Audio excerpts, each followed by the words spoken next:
Welcome back, everybody. I'm Derek Harper, your host of 5 Minute Majors. This week, we're taking a look at the WHL as it winds down and the rankings are coming out.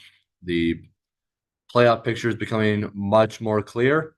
Wenatchee fans, you're looking at roughly the number 4 seed in the West. I predict at least getting to the second round. We'll see what happens then. That's my prediction, though. As far as that team goes, with the rest of the WHL, here's what I see. I see the Portland Winterhawks and the Saskatoon Blades meeting in the championship series. But that could change. Saskatoon could be knocked out earlier. I've noticed they've been losing a bit, getting some upsets. So I wouldn't be shocked if maybe the Medicine Hat Tigers beat them. Speaking of Medicine Hat, very good transition there is that Gavin McKenna, Connor Bedard's 16-year-old cousin of Connor Bedard, registered a 4-point night against Connor's former team, the Regina Pats. 2 goals, 2 assists. Quite a big night for him in their victory. Now, on the other side of the conference, or other side of the league in the WHL, we have the Portland Winterhawks and Jack O'Brien. Jack O'Brien had a 5-point night, topping Gavin McKenna. And so what we saw there was 3 goals, a hat trick, and 2 assists. So that is a huge, huge critical matchup for the Winterhawks and Silvertips as they jockey for standing, jockey for position. Right now, the Winterhawks look to be coming out of the West. This team is incredible this season. It's not just my bias growing up watching them, but I mean the talent they have, the moves they've made, the coaching. I mean, there's no faults to be found. If they keep on this roll, the Winterhawks could be a force. I predicted them to come out of the WHL, honestly. I saw them play the Blades this season, and it was a very highly offensive game, offensive shootout. But the Winterhawks emerged victorious in that one, just slipping by the Blades at home. Now, as far as the WHL goes as a whole, I still think it's the strongest league of the 3 major junior leagues because they had 5 teams in the power rankings this week, just like last week. That's not to knock the other 2 leagues. They still produce quite a few good teams. But for the WHL to have half of the CHL's top 10, that's pretty darn good. So we'll see what happens there. Prince George might be able to do something. Everett is a different animal in their barn, so the Winterhawks are much more challenged up there.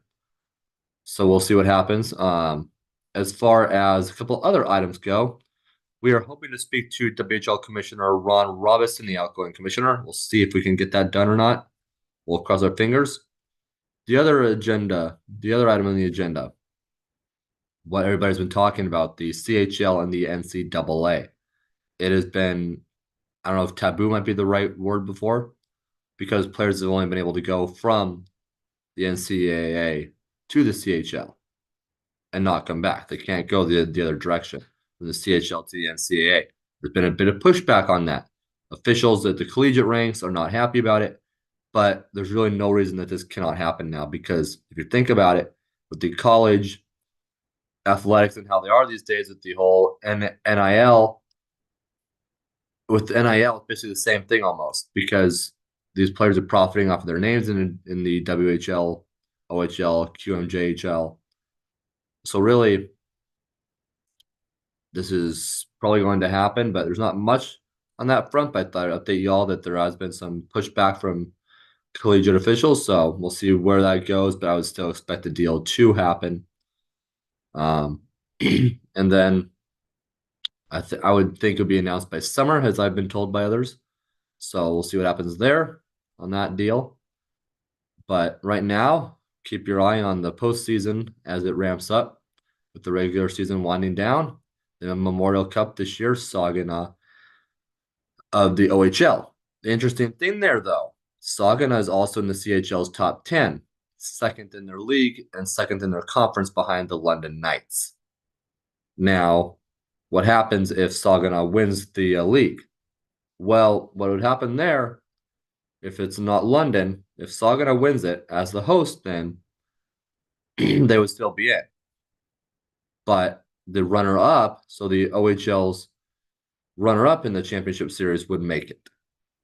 Kind of an interesting format there. That's one reason I think it would be great if there's another major junior league, like a fourth league one day. I don't think that'll happen, but who knows? Who knows? Because then you could have just a tournament style with like say the WHL versus say like a new Western league, a new like Western states based league. Maybe there's plenty of markets out there, and as we've seen, the major junior ranks tend to kind of kick out or top the ECHL, better quality of play, it seems at times. So Victoria, we saw this with the Salmon Kings folding to make way for the Chilliwack Bruins, who moved over there to be named the Victoria Royals. I think that would be a much cleaner format, but until then, we're still going to have this host. So definitely keep your eye on the OHL this season because we might have that come into play. But Memorial Cup champion, I'm going with the WHL, Portland. Just, I mean, they're insane firepower this year, the talent that they have, the chemistry they have. I really don't think anybody's going to get in their way. They may struggle at times, may be challenged, but I think ultimately the Winterhawks come out on top and win the whole thing. Until then, we'll see you next week.